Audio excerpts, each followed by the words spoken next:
Hare Krishna, dear devotees, please accept my humble obeisances once again. Today we are fortunate and blessed to have His Holiness Bhakti CARUDESNA SWAMI Maharaj with us. He will be guiding us through the SRIMAD BHAGAVATAM. So, Maharaj, Hare Krishna, I wanted to check with you if your microphone is working right. Can you hear me, Maharaj?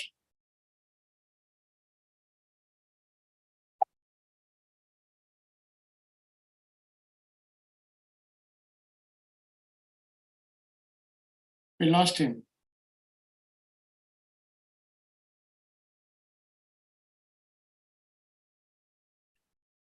Well, I think his internet went down or something.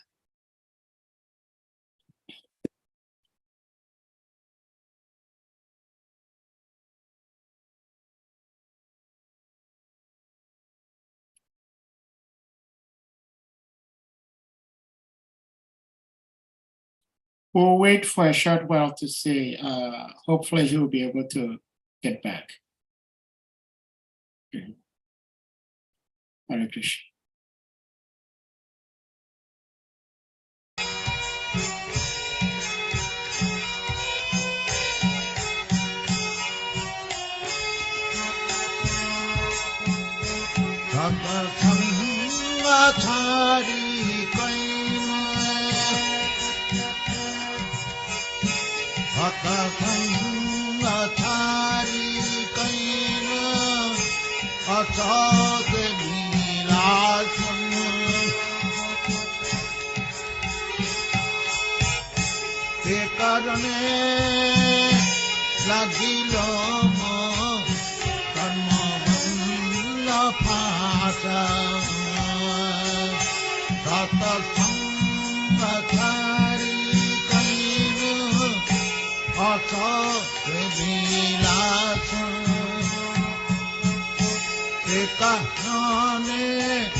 Hare Krishna, Maharaj.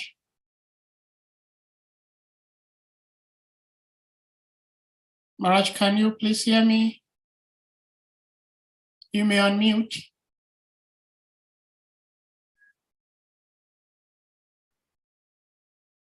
Hare Krishna. Hare Krishna, yes. Please accept the humble obeisances. Our gladness to you, our gladness to great dev, our gladness to Jagat Guru Shri Prabhupada. Hare Krishna. Oh, Hare Prabhu, how are you? Hare Krishna. Thank you so much, Maharaj. Been a long time, huh? Yes, we haven't had you. See, lots of us are physical. We cannot delve into the spiritual, so we miss your physical presence so much. Hare Krishna. Hare Krishna. So, Maharaj, if you're ready, we'll put the verse on the screen and you may take it from here. Yeah. Okay, Hare Krishna. Thank you.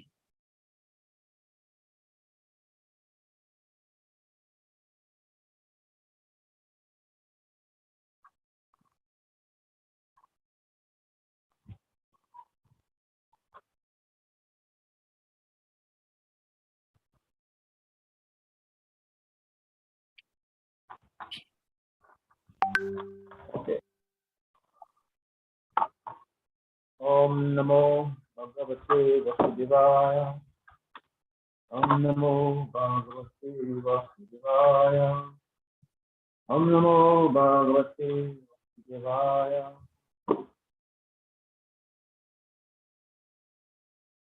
Narayam Nama Krishna Nam Shavanarotamam Devim Sarvatam Vyasam So Deyamadiraja. Do you hear me, please? Yes, Maharaj. Okay. So we're reading from SRIMAD BHAGAVATAM, Canto 1, chapter 18, text 31.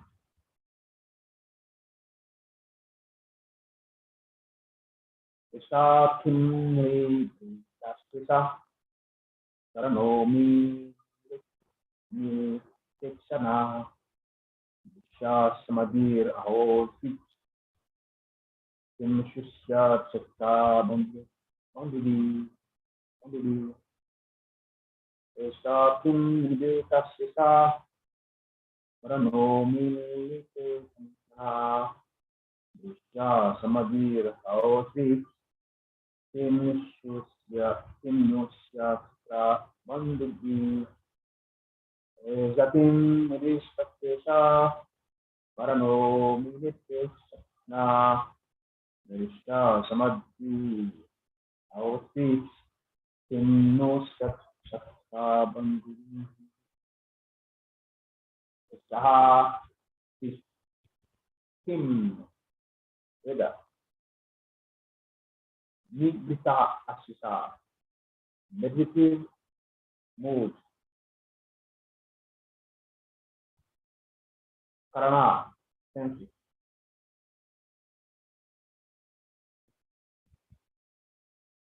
Mirita flows Ikshanaha eyes Nisha thoughts Samadhi trance Aho remains deep. If it is so, Kim, Ida, no, but Chat, maybe, Chatra, Bandhu, by the law of Kriya. Translation and purport by Ganvesh Abha Charinam Prabhupada.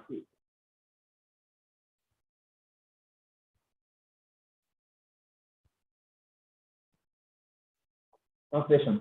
Upon returning, he began to contemplate and argue within himself whether the sage has actually been in meditation with senses concentrated and eyes closed, or whether he has just been hanging just to avoid receiving a lower Shriya.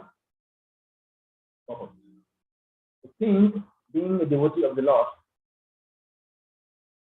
did not approve his own action, and thus he began to wonder whether the fish was really in the stance or was just pretending in order to avoid saving the king, who was a Kshatriya and therefore lower in rank.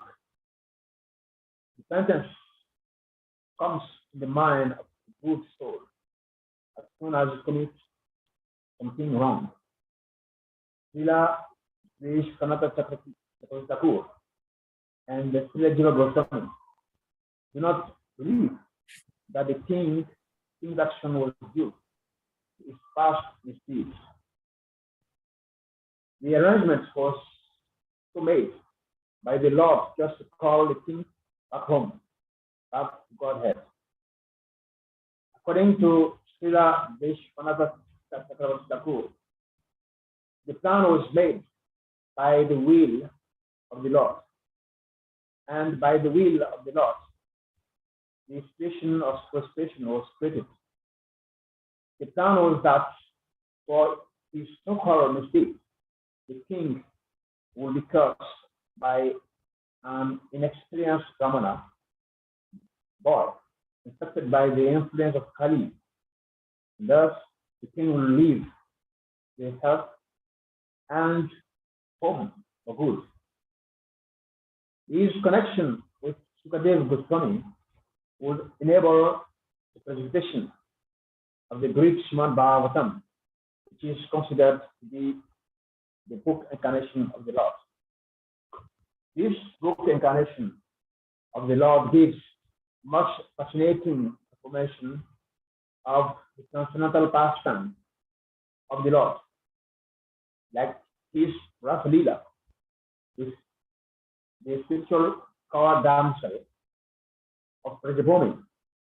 This specific pastime of the Lord has a specific significance because anyone who properly learns about this particular pastime of the Lord will certainly be freed from mundane desire and be placed on the path of sublime devotional service to the Lord.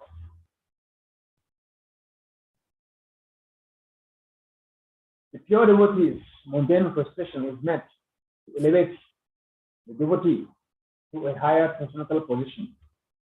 By placing Arjuna and the Pandavas in frustration due to the intrigue of their cousin brothers, the prelude of the battle of Kurukshetra was created by the Lord. This was to encourage the son representative of the Lord, the Bhagavad Gita. So by placing King Parikshit in an awkward position, the incarnation of SRIMAD BHAGAVATAM was created by the will of the Lord. Being distressed by hunger and thirst was only a show, because the king endured much even in the womb of his mother. He was never disturbed by the glaring heat of the Brahmastra released by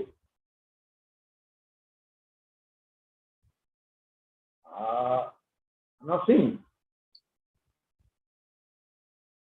Ashwatthama. Yeah. Right. Released by Ashwatthama. The king's distressed condition was certainly unprecedented. The devotees like Maharaj Parikshit are powerful enough to forbear such distress by the will of the Lord, and they are never disturbed. The situation in this case was therefore all planned by the Lord. Om Madhyanam Chindradas Jana Jana Sala Somilitam Yakashma Shukurakam Vishitanamano Disham Sapitam Yinabu Rupa Pada Sampanadikam Vandyam Sri Guru Shuta Parakamana Guru Vashvampa Vilupam Sagaritam Lagunatam Savidam Savaritam Paritam Saitam Krishna Devam Hare Krishna Padasaha Galavita Sri Vivekamita He Krishna Karuna Sindhu Namato Jagatapati Gopisa Gopita Kanta Radhakanta Namo Tapsikana Gorangi Rate Savana Sware Savana Sute Devi Pranamame Hare Priye Vanchakalpatamujascha Kripa Samudhyahve Vacha Ochitanam Praganadyo Vasnadyo Namo Namo Vishnu Padaya Krishna Prastaya Bhutale Srimate Bhakti Vedanta Swami Chinamide Namaste Saravasudevi Gauravani Pracharya Nirvishesha Sanyavadi Bhaktari Jai Shri Krishna Chaitanya Prabhu Nityananda Sri Advaita Gadadhara Sri Vagari Gaur Bhaktavinda Hare Krishna, Krishna Krishna, Hare Hare, Hare Ram, Ram, Mukam Mukalo Jiva Charam, Tambam, Nagate, Givin, Yakri, Badaram, Vande, Vigorum, Vinataranam. Hare Krishna, dear devotees, dear Prabhujis, dear Matajis, dear Maharajas, please accept my humble messages for glory to Srila Prabhupada, our glory to SRIMAD BHAGAVATAM. Yes, today we are honored to do this seva, Bhagavad Seva, to discuss this interesting chapter. Maharaj Parikshit cursed by a Brahmana boy, SRIMAD BHAGAVATAM, Canto 1, chapter 18, 31. Let me read the text again, the last time. Upon returning, he began to contemplate and argue within himself whether the sage had actually been in meditation with senses concentrated and eye closed, or whether he just has been feigning trance just to avoid receiving a lower Kshatriya. Yeah, so these incidents started to prepare, the descent or the advent of SRIMAD BHAGAVATAM.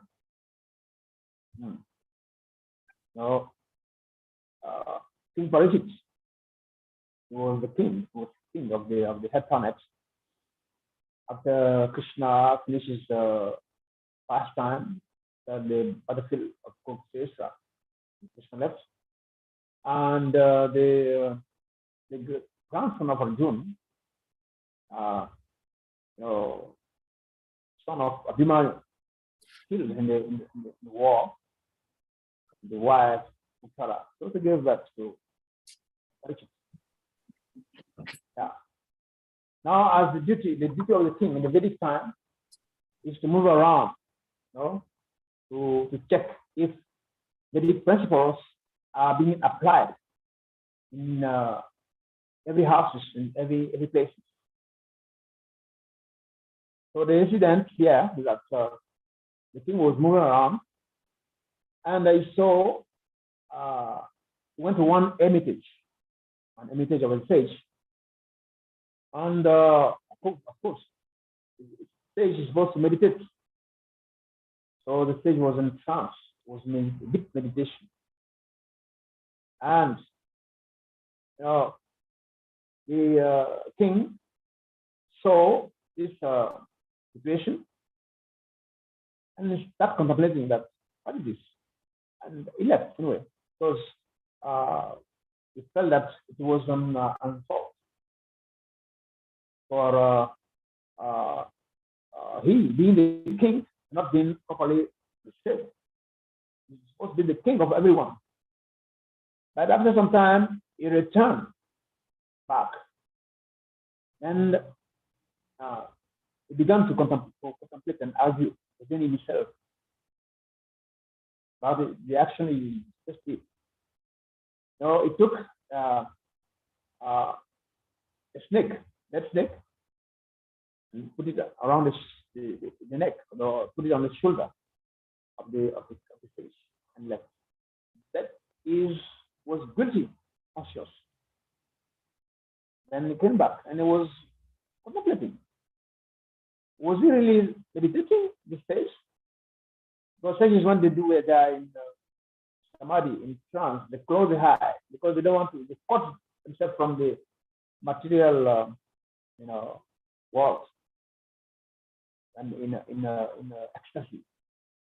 So the king was trying to see if really the king was that they said was in that position, or it is simply because the sage did not want to welcome with the proper etiquette. They don't want to welcome, the king, because the king has a position as a kshatriya. So as a sage, they are technically superior, to kshatriyas. That's how the Varnas, Brahmana, Kshatriya versus Shudras. The Brahmana, they are the head of the society.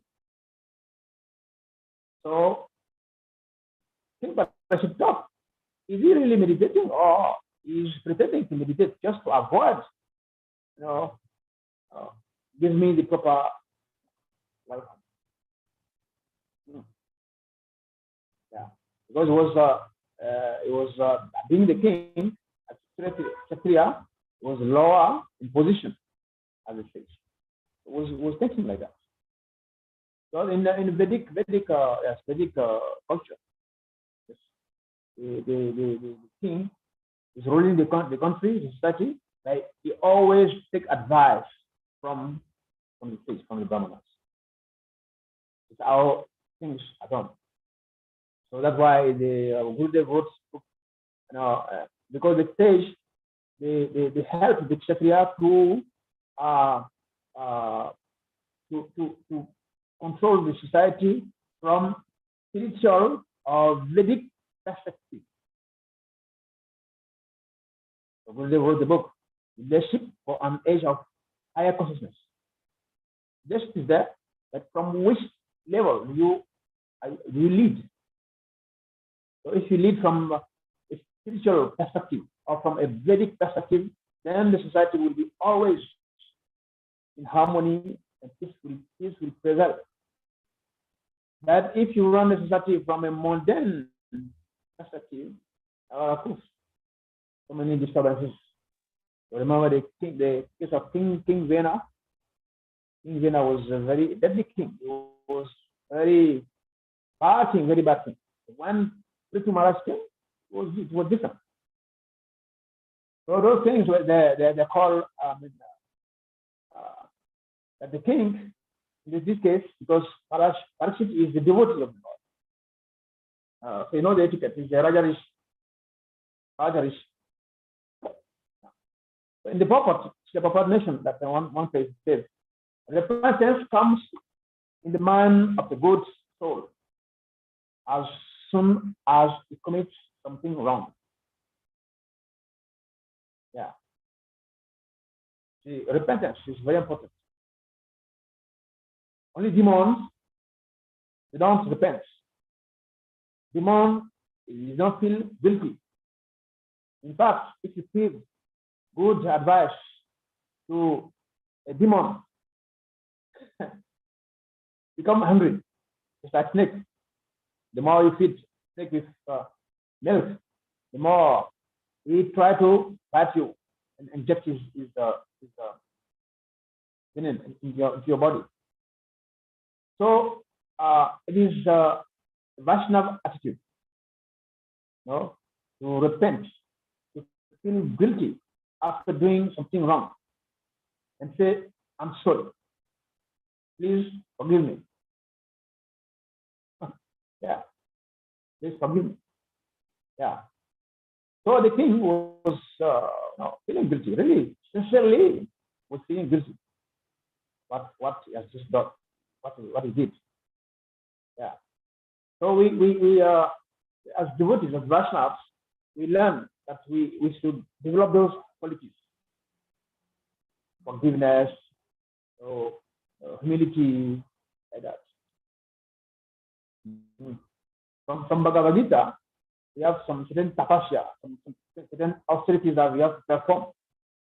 In Bhagavad Gita 18, verse 14 to 16, there it describes the tapasya for the body, the tapasya for the mind, and tapasya for the words.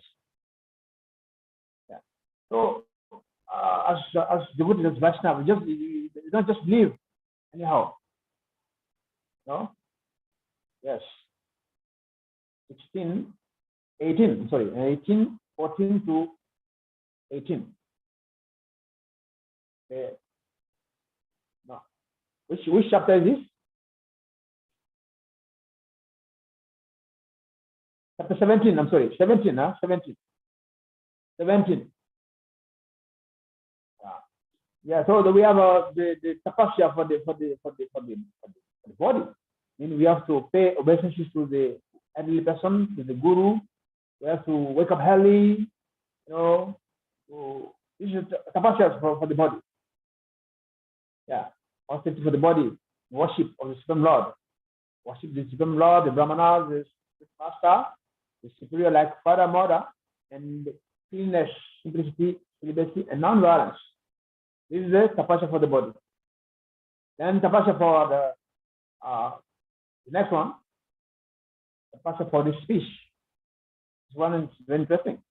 We always have to speak something very pleasing, truthful, and beneficial, and not agitating others. This is the austerity for the speech. Always, whatever we want to say must be true, pleasing, and beneficial, and not agitating others. And the next one is, tapasya for the mind. Tapasya for the mind is satisfaction, simplicity, gravity, self-control, purification of one existence, are the austerity of the mind.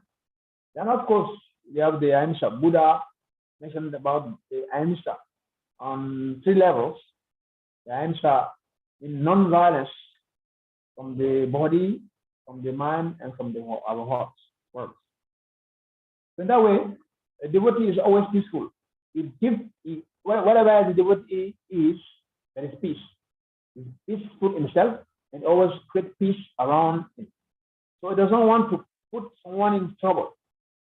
So the king was essentially, regretting his action. Yeah. And again, it's proper mention that according to Srila Vishwanatha Chakravarti Thakur, this was planned by the Lord, that the king has to be cursed and has to leave the home, and that is that he has the connection with Vedic Goswami to present the great SRIMAD BHAGAVATAM, the book incarnation of the Lord. See, so we have in our life there is always what is called small plan or personal plan versus big plan or God's plan. Or we have what is called small picture, or small picture in our corner, smaller corner, and we have the big picture. Big picture involves Krishna, involves God. But the small picture involves ourselves and our, the friends, few friends. So we have big picture, small picture. We have big plan, personal plan. We have a smaller plan, personal plan. We have big plan and God's plan. Which one is better? So here you see that the king was thirsty, was looking for water to drink. So he met one sage, and the sage was meditating, and he thought the king, the sage did not give him proper, reception, and he did what he did, and now he's regretting. So Krishna, Prabhupada is saying that, it is Krishna's arrangement. It was Krishna's arrangement for us to have SRIMAD BHAGAVATAM. Because when you do that, you will be cursed, die in 7 days. Then you will ask question, you find out what is the solution for someone who is going to die in 7 days. Then the sages, the Brahmanas, they will tell him, yes, the best thing for you to do is to hear SRIMAD BHAGAVATAM.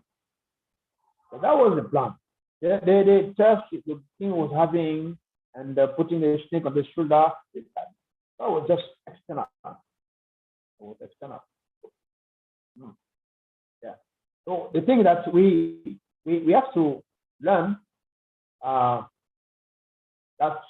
we cannot change situations. Situation around us, we cannot change.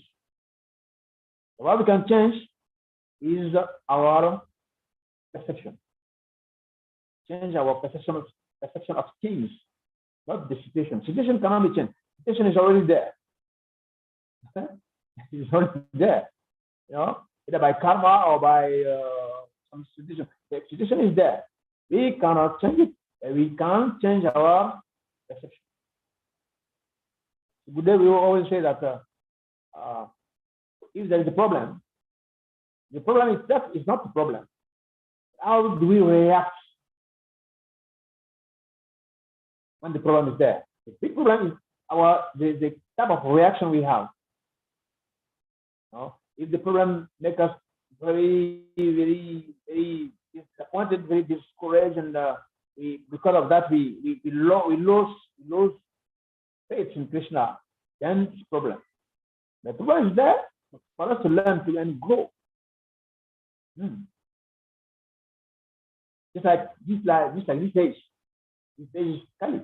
Hypocrisy, religion, and quarrel. Nobody can change it. By applying, you know, the principle of devotional service, you can still live in this world without being distressed, without being disturbed. Yeah. So Krishna had a bigger plan for Maharaj Parikshit. So this scenario,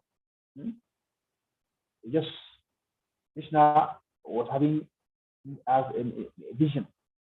The father always see further than the son. Krishna was having a big plan for Maharaj Parikshit. So of course, in the purport, the purport was mentioning the transcendental pastime of the Lord in the SRIMAD BHAGAVATAM. SRIMAD BHAGAVATAM. By reading them, especially mentioned the Leela, the Rasa Leela, which is a very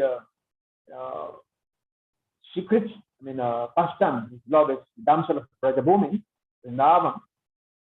So that's by understand these pastimes, one can rise above mundane desire and come to the level of devotional service.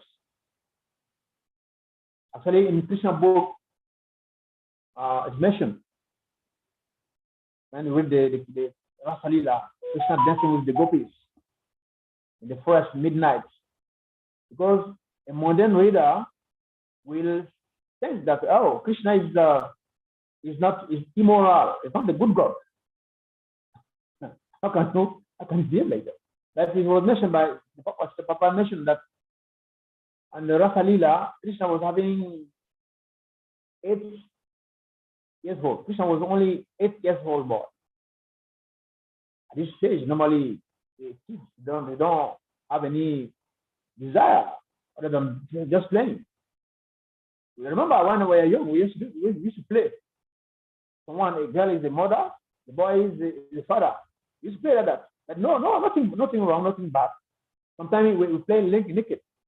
6 years old, 7 years old, up to 8. But when it comes to 10, 11, 12, be careful now. Okay?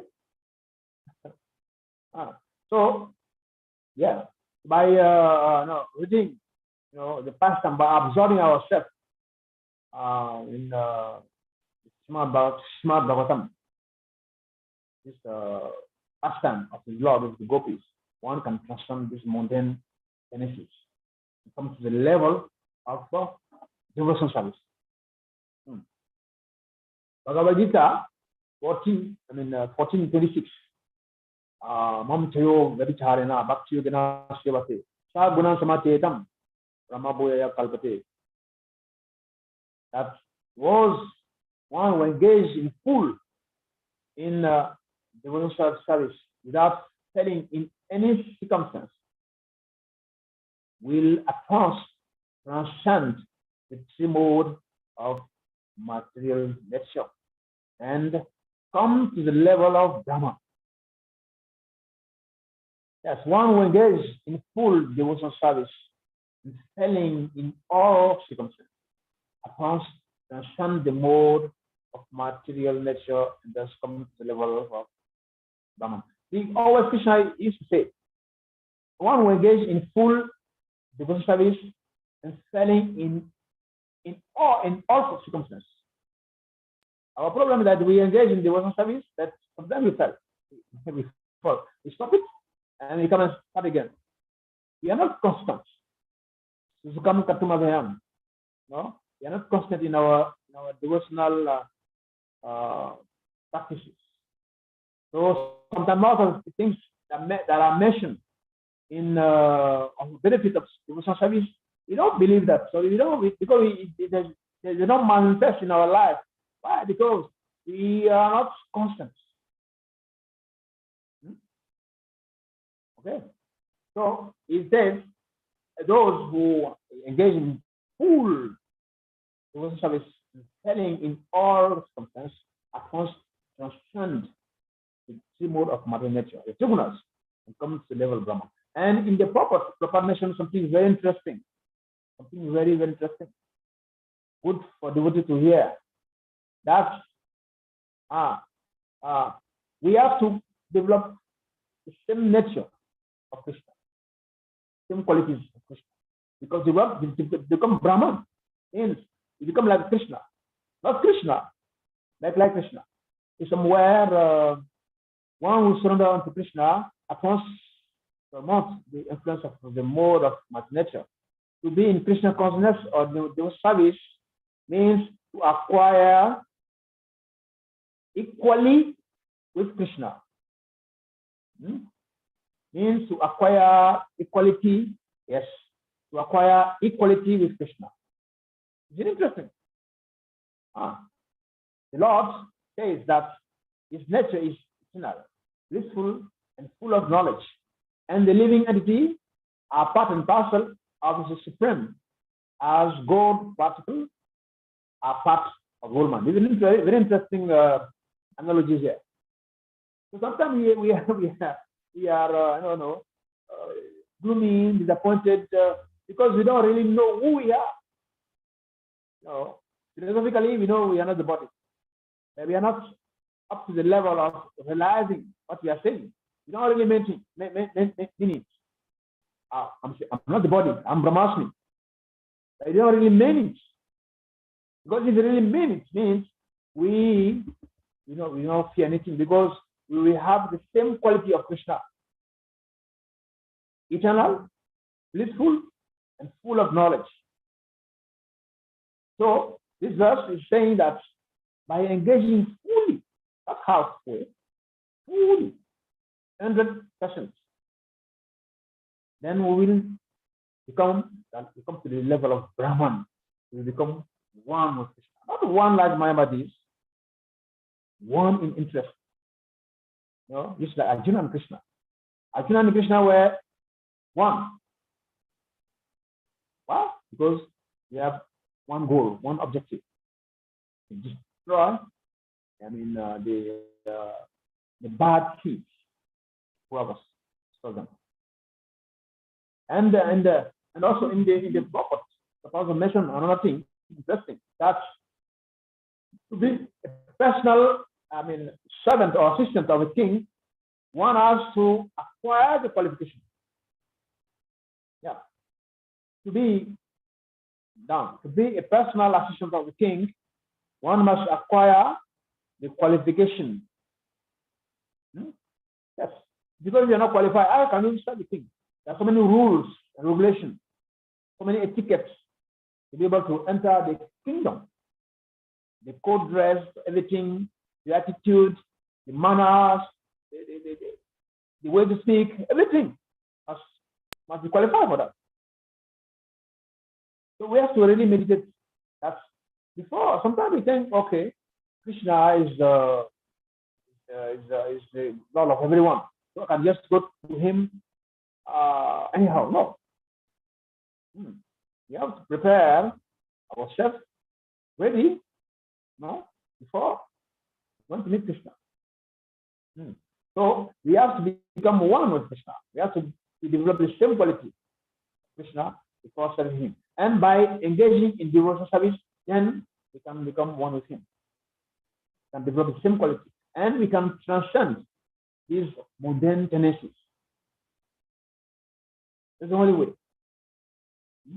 Because unless we are situated on transcendental platform, we always be interested in what is happening in the modern platform. Yeah, because we cannot enjoy what is going on in the spiritual platform while we are still attached to modern activities and modern platform. There's the need to transcend. The only way is to practice devotional service. Maximum abhijanati. Only by devotional service one can know me in truth. Come to my kingdom. Only through devotional service. So in the book, it's mentioned that by placing Arjuna and Pandavas in prostration, that is the prelude of the Kurukshetra battle. So it was putting Arjuna and Pandavas in trouble. So when you read the SRIMAD BHAGAVATAM, Bhagavad Gita, Mahabharata, yes, Mahabharata, we sometimes can at some point we get angry that why Krishna is not protecting his devotees. No, again, I'm coming. Krishna has a big picture. We have a pocket picture, small, tiny, small picture. Krishna has a big picture. Krishna sees far beyond us, far above us.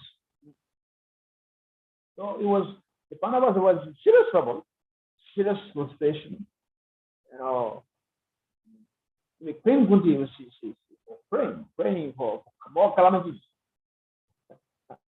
Yeah. So by putting the devotees into trouble, Krishna was preparing the battle of Kurukshetra, and his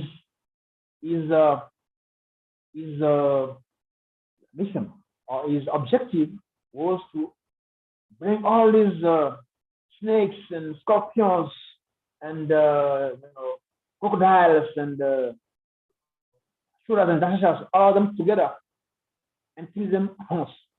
So killing them one by one will take time. Bring them at one place and destroy them at once. That was Krishna's plan. That's why before the war, he told the Pandavas, look, this war, everybody is already dead, except you, before the 5 Pandavas. Even Bhishma, even yes, these top generals, they will leave because they will die. But you, the Pandavas, you survive. So sometimes when Krishna is doing something, something wonderful in our life, we lament. We want things to always pleasant, very sweet. We want our life to be sweet from birth till we grow old. No, that's life. Krishna has a plan for his devotees. Always, Krishna has better plan for devotees. Yeah. So, again, on the other side, we saw that SRIMAD BHAGAVATAM was incarnation book of Krishna. And here, Bhagavad Gita is a sound representative of the Lord. Bhagavad Gita, the song of Krishna, the song of the Lord, Bhagavad Gita. 2 days ago, Saturday, church, we did a grant. Yeah, I don't know. You saw the video in Mayapur. This year was really fabulous. Different. Specialists from different organizations in India, they came in Mayapur. Very beautiful. Very, very beautiful. So, Bhagavad Gita is a sound representative of the Lord. How can we get Bhagavad Gita? If he didn't pass through the battlefield of Kurukshetra. if we didn't pass through the frustration of Arjuna and the Pandavas. Everything has a purpose.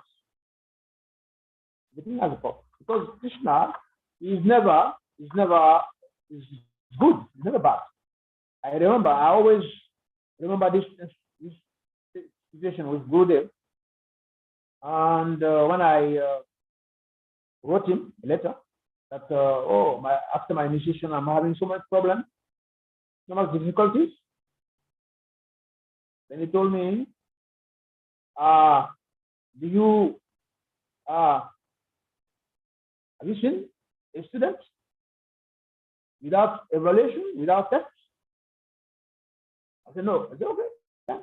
Now that you are officially initiated, you are officially engaged in devotional service. Now, so some tests will come, some tests of evaluation. But don't worry, Krishna or Guru or a teacher will never give a disciple a test that is beyond his capacity. No, that is not a true Guru or a true God or a true master or a true teacher. They always teach you, and he said the tests always come from what you've learned. Because you don't learn your lesson, and you think that, oh, the test is too difficult. No, there is no test difficult, provided we learn our lesson. If you are present in the class, we don't sleep. When the test will come, we will be able to pass the exam. So the Pandavas, they do this sacrifice on our behalf. So today we are happy.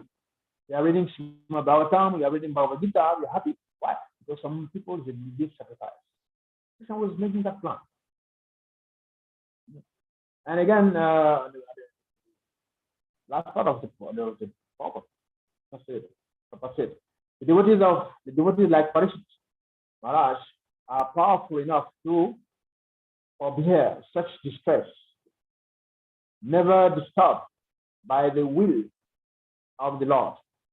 And it's mentioned that Maharaj Parishit is prepared, because when he was in the womb of his mother, Uttara, what is experienced there was far more difficult than what is experienced now. Brahmastra, sent by Aswatthama, very difficult. The heat was like 10,000 sun. Only one small baby. But Maharaj Parishit knew very well that Krishna protected him. So there's nothing fearful for him again, because he has sinned worse than that. He has sinned worse than that. So Krishna, he always protects the devotees. So, but say, for devotees like Maharaj Parishit, who are powerful enough to forbear such distresses, they are never disturbed by the will of the Lord. Kuntiya Patitanahi Name Bhakta Tanasati. Declare boldly, O son of Kuntiya, declare boldly that my devotee shall never perish. My devotee shall never perish. Krishna always has a good plan for his devotee. Whatever happening in our situation is for a good purpose. It's for the bigger picture. It's for the bigger plan.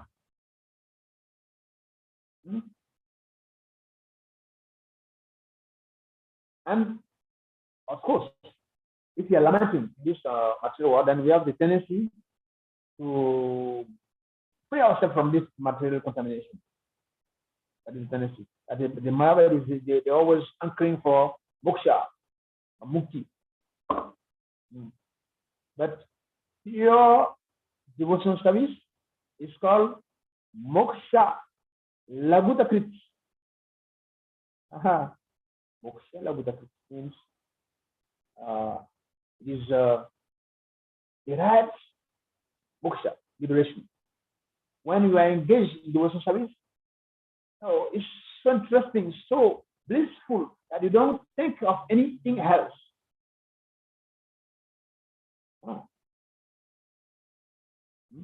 These five type of liberation, they are found in devotional service.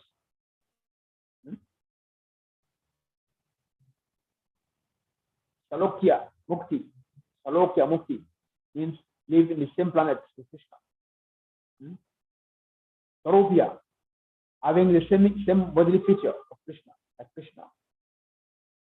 Sarki Mukti, having same opulence of Krishna. Samipya, living in constant association of love. Religya, merging, that one's bad. Becoming one or merging in Raman Jyoti. But devotees also, in one sense, they become one with Krishna. As I mentioned earlier, they don't merge in the body of Krishna and become a particular light in like in the Brahman Jyoti until their individuality. No. Arjuna and Krishna, they were one same direction, same vision, same plan. Arjuna does not have his own plan, small plan, and Krishna is his own plan. No. Both of them, they're having the same plan. No small plan, no big plan. Same plan. So how do we found this liberation in devotional service? That's why devotional service is very powerful. A devotee is already normally from this verse 14:26, one has to understand that devotional service is very powerful because we transcend the three gunas. The three gunas, they are the guna means rope. The three gunas, they are the three ropes that are binding us in this material world. The one who transcend them, and it's only free.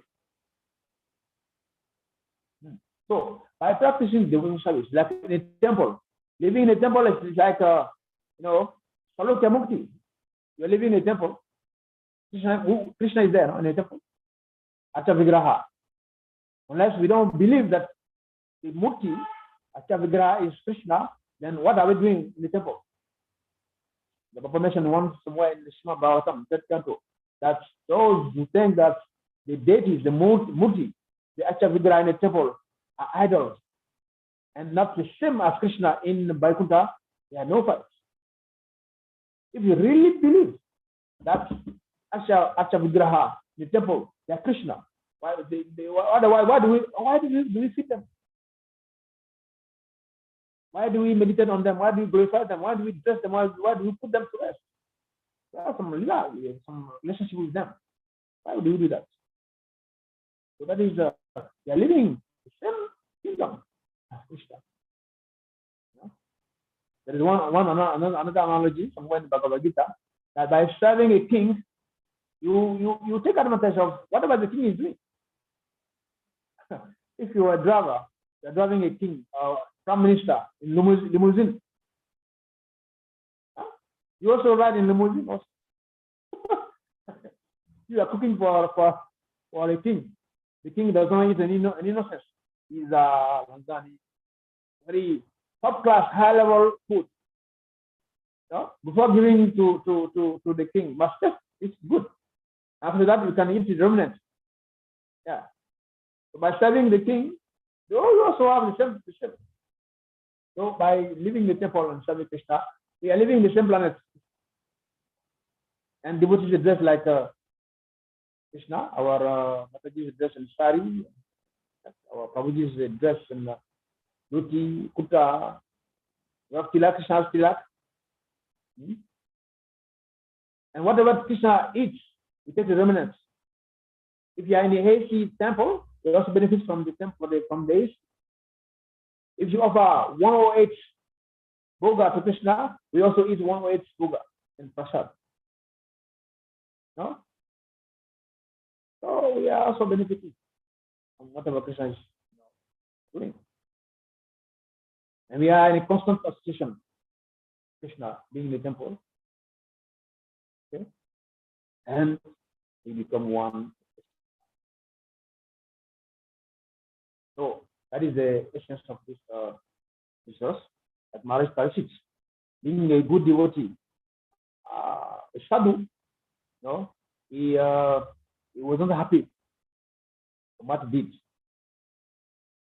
Sometimes devotees, when they offend someone, instead of humbly say, I'm sorry, they will say, okay, if I've offended you, please forgive me. No, that is not forgiveness. If I've offended you, please forgive me. Don't say if. Just say, forgive me, please forgive me.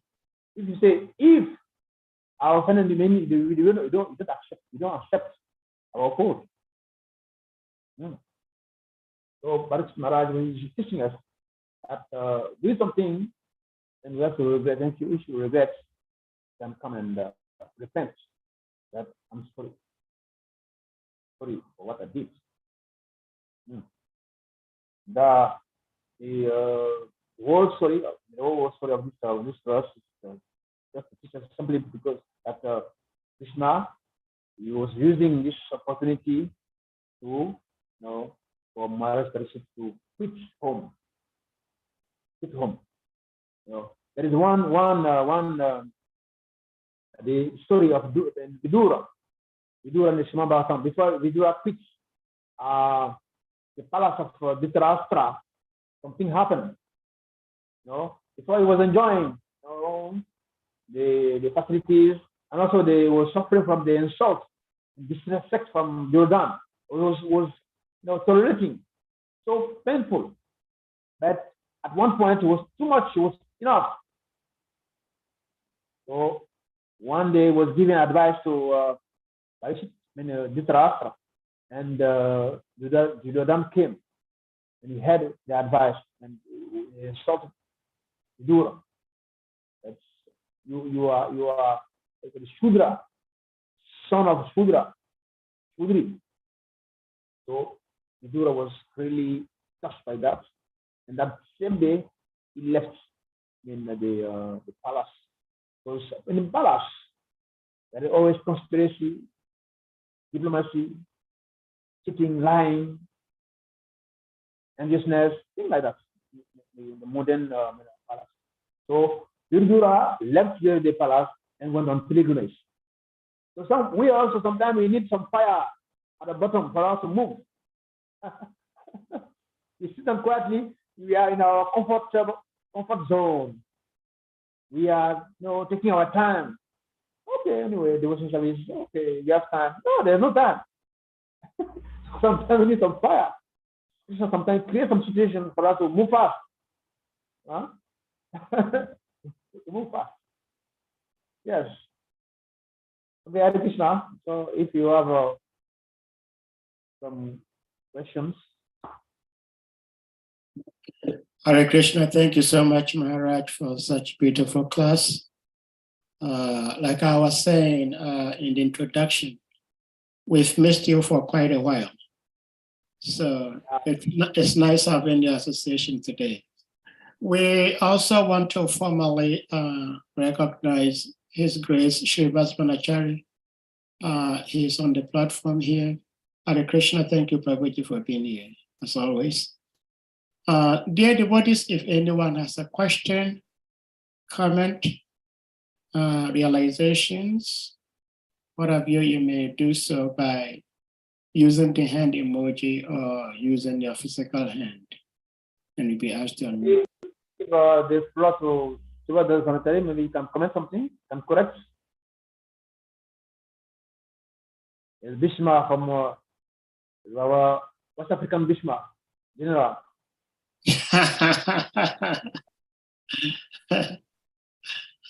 Yeah.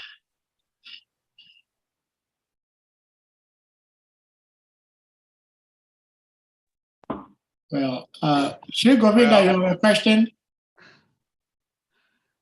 Yes. Hare Okay, Krishna. please go ahead. Hare Krishna Maharaj.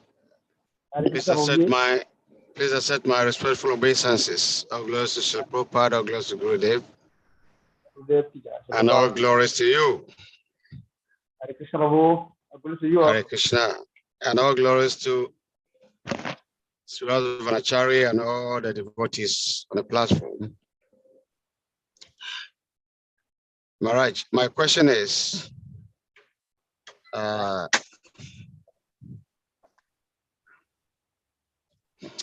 Krishna has emphatically stated in the scriptures that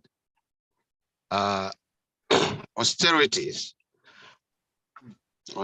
is a word of a Brahmin. And we know that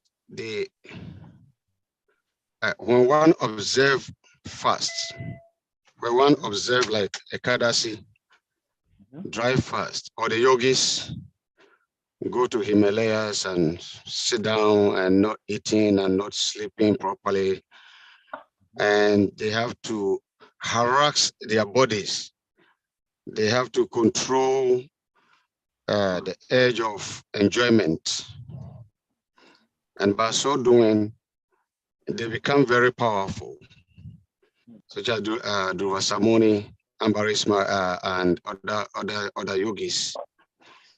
Like Dhruva Samuni, he was able to travel to Vaikunta, and that actually explains what Krishna says about the austerity. So,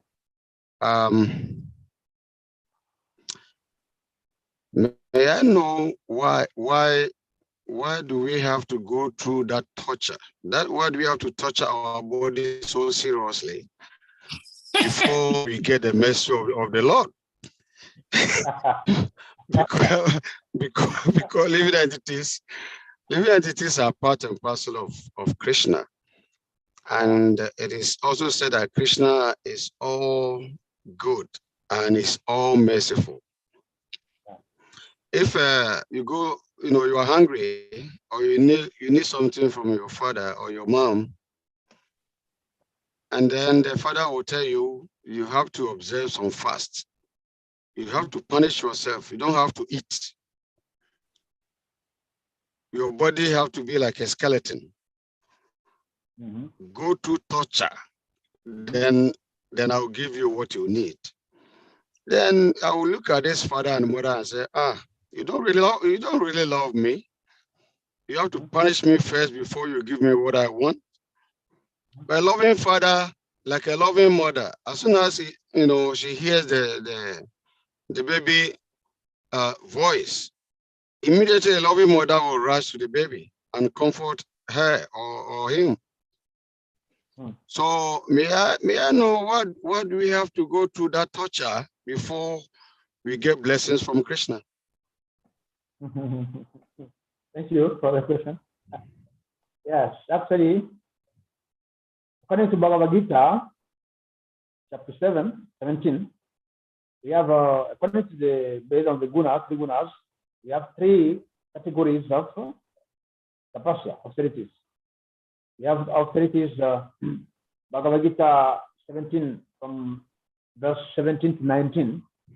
So we have austerity in ignorance, austerity in passion, austerity in goodness.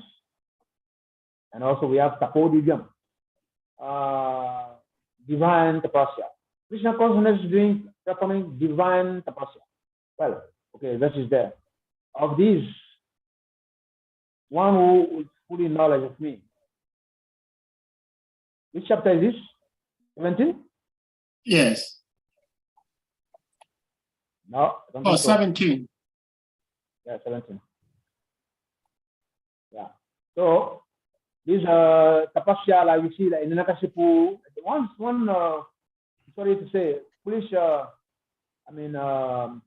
In Rakshasa demon was doing some severe tapasya, cutting his own flesh to put in the fire jagya, please Shiva. When all the flesh was finished, he was ready to cut his head, put it totally on the water. Okay. 17. These 3-fold auspicities performed with transcendental faith by men not expecting material benefit, that engage only for the sake of the Supreme, is called austerity in goodness. 18. Penance performed out of pride and for the sake of gaining respect, honor, and worship is said to be in the mode of passion. It is never stable nor permanent. And last one, finish the form out of foolishness with self-torture, or to destroy or injure others, which says to be in the mode of ignorance. Yeah, so Prabhuji, yeah, you don't need to suffer. Krishna, consciousness calls to become Kattumadayam. It is joyful, everlasting, it's pleasing. Krishna consciousness is pleasing. It's not painful, it's blissful. Yeah. So actually, we are devotees. We are doing tapasya also. Sometimes we don't know. Our movement is a movement of tapasya. That's divine tapasya, not foolish tapasya. Hiranyakashipu, he will stand on one toe for thousands of years, and fire will come out from his head. What is his intention? To kill Vishnu. So we don't suffer. And you mentioned the example of Devasamuni who went to Vaikuntha. But it didn't say there. He went to the, how do you call it, the gates. If there is some a function, a festival, and you go to the gate and you're not properly dressed and they send you out. Did you go? Did you went to the party? No. So Devasamuni is not reached Vaikuntha actually. No, at the gates. Then he was sent back. See, you offended Ambarish, go back. I don't know you. I didn't invite you here. Please go back to my devotee. So, yes, to make it short, we don't do this kind of tapasya we are mentioning. Yeah. We do wake up early, we chant our rounds, we avoid, we follow the 4 regulatory principles, which is for Africans. Before we joined fully ISKCON, this principle was like difficult, practically impossible, utopia. But one way or other, we are doing it. In fact, when demigods, they see devotees performing Harinam, Krishna consciousness, and doing tapasya, all these things, they want to take back in devotee family. So devotees, they are doing tapasya, but not in the mode of ignorance. The touch of the body. In fact, Krishna said, those who are doing this kind of tapasya, they are doing some non-authorized fasting. Okay, I want the exam, so I'm fasting. Okay, my political part, the leader is in prison, so let us fast for him to get out from the prison. No, this is not tapasya in the mode of ignorance. So we do tapo divyam. Tapasya is divine way. Please Krishna. Yeah. Yes. So that is the point. We don't suffer. We don't torture our body like yogis, like Mayavadis, like Jnanis. We do tapasya, but on Ekadashi day we fast.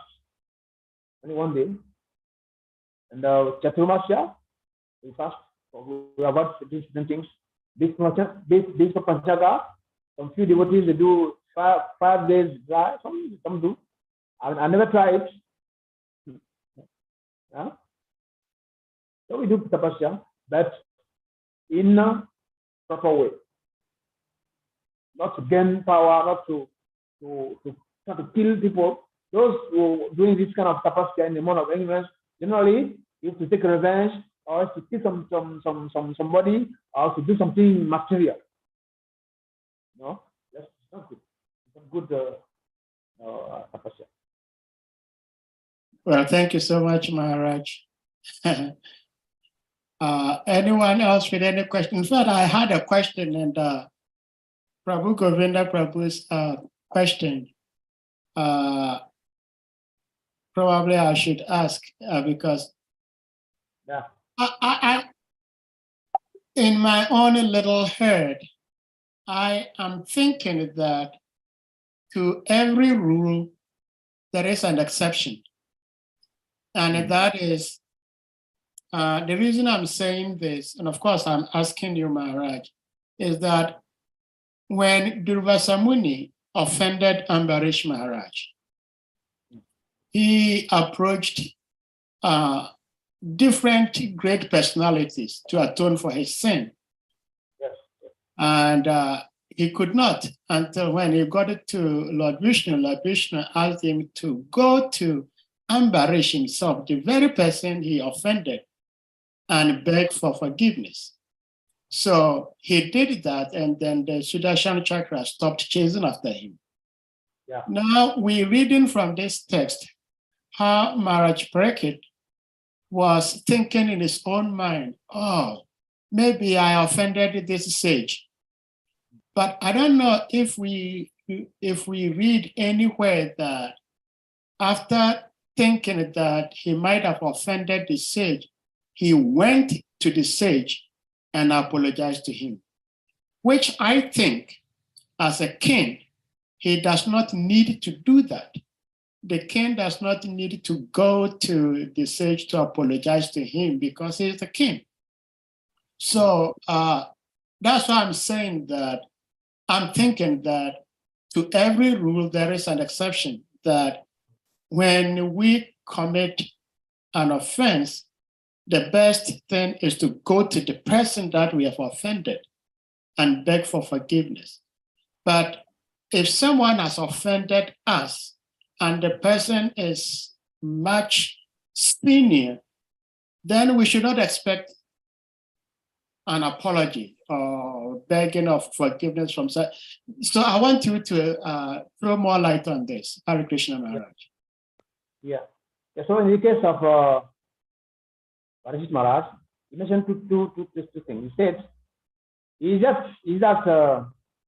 the sage is really meditating and close eyes and is in trance, or is pretending to meditate just to avoid. If the first case, if it is really meditating, was in trance, really connected to higher level, higher consciousness, then it is an offense from the king. No, it doesn't mean that because you are a king, you must offend everyone. No. That is also, and if the king was, the sage was pretending, to meditate just to avoid, to welcome the king, that it need to be chastised. We think the sage was really meditating. Yeah. So he was repenting that, he was feeling guilty. Now, your question is that if a senior, offend us, we don't need to expect, forgiveness for that senior. Well, for community, we can, keep quiet. That's why in Rupa Goswami, they teach us that they should have, we have in association of devotees, there is always junior devotees, we have senior devotees, and we are equal devotees. If we can give instruction to our junior, and we can cooperate nicely with our equal, and we give respect, honor to our senior. So if our senior offend us, and we check that it's really true, we have to first check with another senior that is true that we have been offended. And it is not our right as a junior to go and confront that senior. We go to another devotee, same level of that senior, then both of them, they will solve that issue nicely and avoid more complications. This science, not most of the time, we don't apply. That's why when there is offense, we commit more offense to try to correct another one offense. One person offends one person, that trying to correct that situation, we will end up offending 20, 30, 40 persons. It becomes a network of offense. Because you don't apply the techniques. One person offending, okay, if my senior no problem. I go and meet another senior like him. They will discuss nicely, and I will get the results. They'll tell me, okay, it's okay. And if the senior is really a devotee, humble, you come and say, oh, I'm sorry, my dear devotee, I'm sorry, I made a mistake, like that.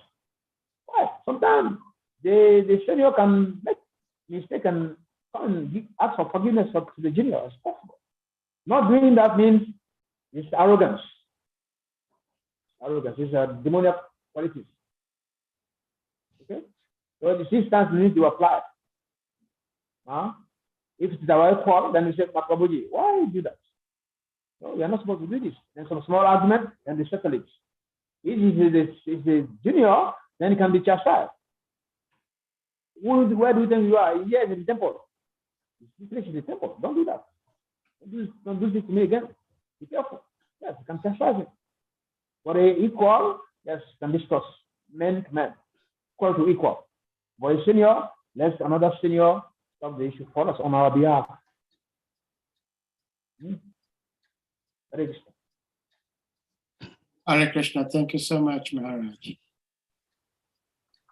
His Grace Srivas Vanachari is back. I think he might have lost an internet connection. Sir, I don't know if I have Hare chance. Krishna. Yes. Hare Krishna.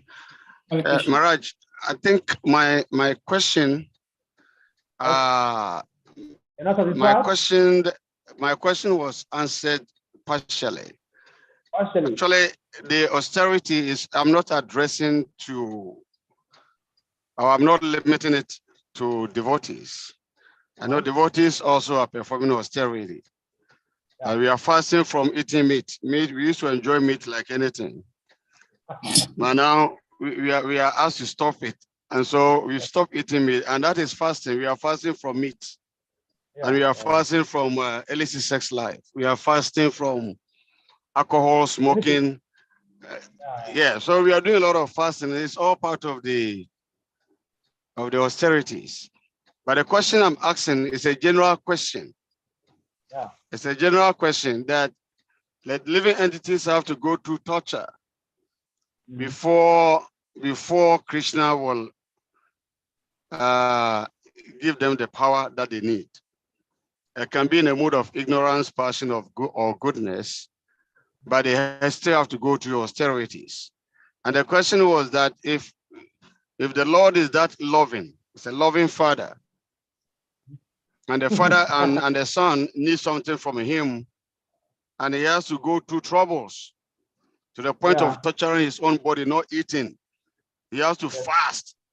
Like your son comes to you, so you have to fast before I'll give you 100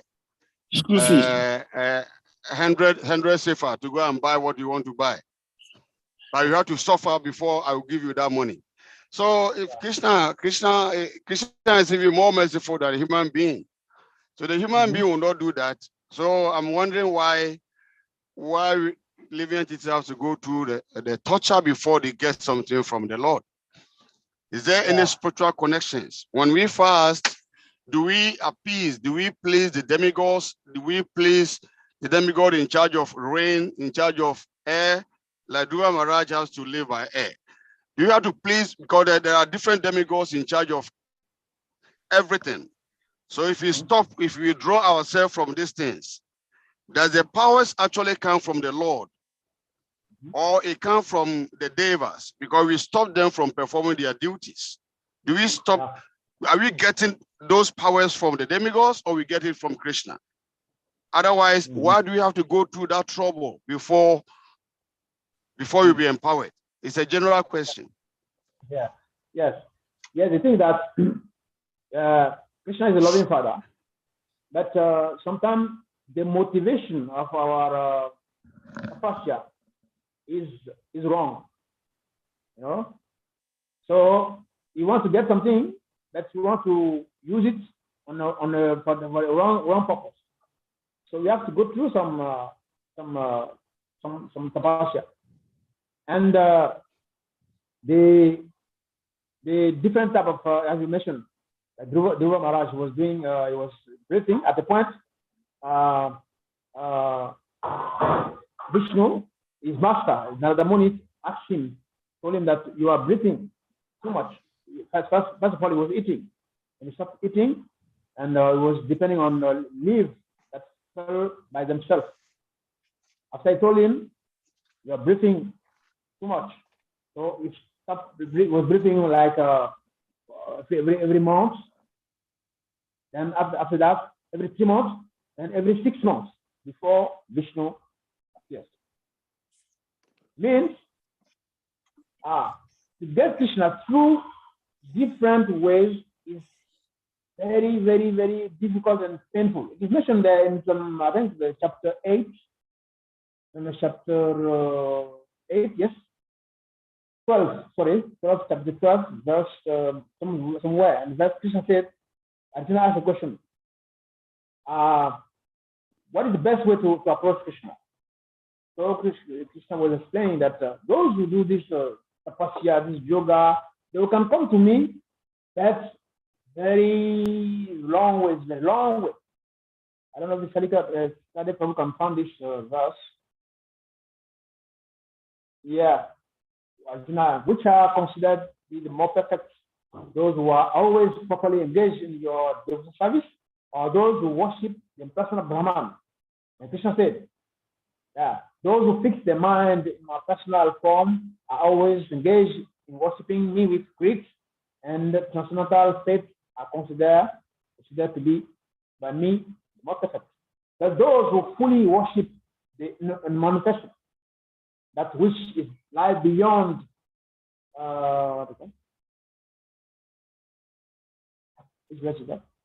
beyond perception of senses.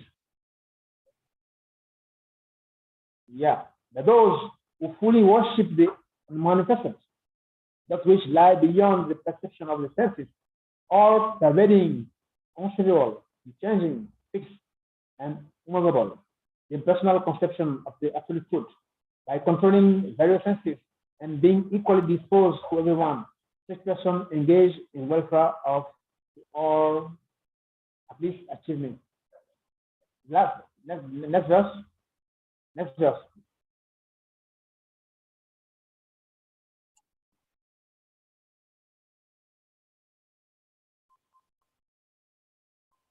For those men who are attached to the manifested and personal feature of the Supreme, advancement is very troublesome.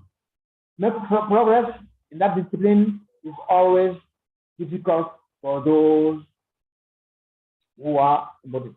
Very troublesome. See, so there is a short way, devotional service, and there is a long way, painful way, troublesome way. So which one do we choose? We choose devotional service, very smooth, very blissful, very interesting, very nice. But if you want to go long way, then you can get there very late, but after so many suffering. After so much suffering our body. Yeah. So most of these yogis who are doing tapasya, they have the mundane goal. You know? It's like in Nakashipu, I mentioned that they wanted to become God, wanted to kill God, Krishna. So to get that result, you need to suffer completely. This part of the body was completely devoured by insects. So the best way, because Krishna said somewhere in the Bhagavad Gita that those who do this kind of fasting in ignorance, actually they are torturing Paramatma also. Me, Paramatma, in the heart of everyone, I'm suffering due to this kind of tapasya. You know, Dhruva Maharaj, when he's doing tapasya, at the point he has to stop all the demigods that were suffocating. Why? Because it stopped the movement of the hair. So that's why you have to suffer. Because you are disturbing the energy, the cosmic energy. You have to suffer. And sometimes also, if you are intelligent, then we will say that, look, I'm suffering a lot to worship Lakshmi. But Lakshmi herself, she's massaging the feet of Narayana, Vishnu. And Vishnu has more interest. Vishnu does not have much time even for Lakshmi. Vishnu or Narayana or Krishna, he has time for his devotees. That I'm wasting my time. Please Lakshmi. Lakshmi herself, no. So sometimes we have to use our intelligence and understand that what we are doing is not very interesting, very intelligent. Okay? So it's not easy to get anything. This material work, nothing is free. Must pay for it before you get it.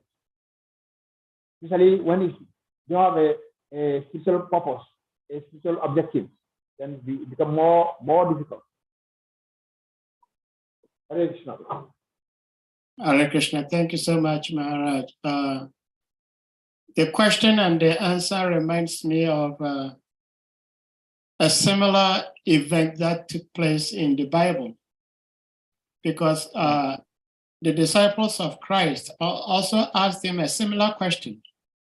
And Christ's answer was that when you guys pray, you do not get what you're asking for because you do not know how to pray.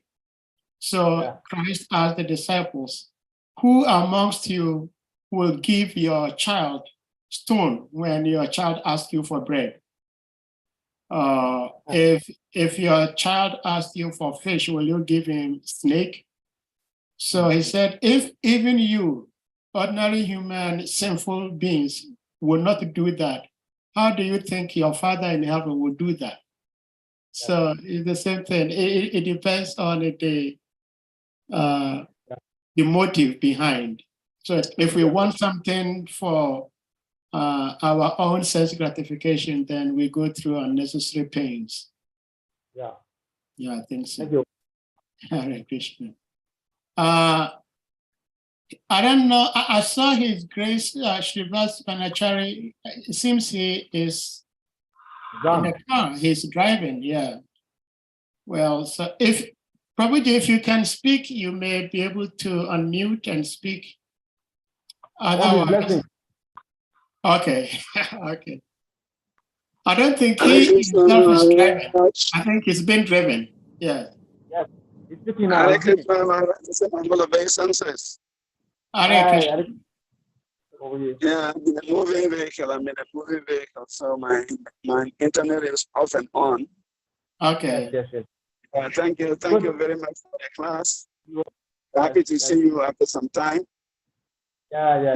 Credentials and reunion. We missed you here in West Africa, so you're welcome back. Thank you very much for your association. Hare Krishna. Hare Krishna. Hare Krishna. Thank you. So, dear devotees, Maharaj, please. Yeah.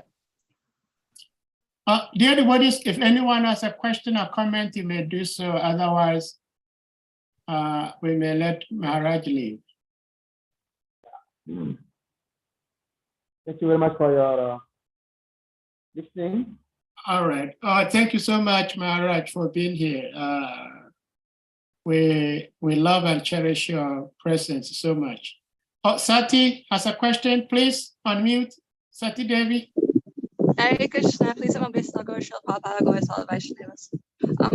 I don't really have a question. I just wanted to greet Maharaj because it's been a while and I miss being there, being able to see him in person. So I just wanted to greet him. Hare Krishna. Hare Krishna. Thank you, Sati Devi. So at this point, we're going to humbly request all the devotees to kindly unmute. Salika, you have something to say? Hare Krishna. No. Thank you, Maharaj, for being here. We appreciate your giving us your association and darshan. Thank you. Hare Krishna. So we humbly request all the devotees to kindly unmute, and then we chant Hare Krishna Mantra to express appreciation for Maharaj's presence and enlightenment. Jai. Hare Krishna, Hare Krishna, Krishna Krishna, Hare Hare, Hare Rama, Hare Rama, Rama Rama,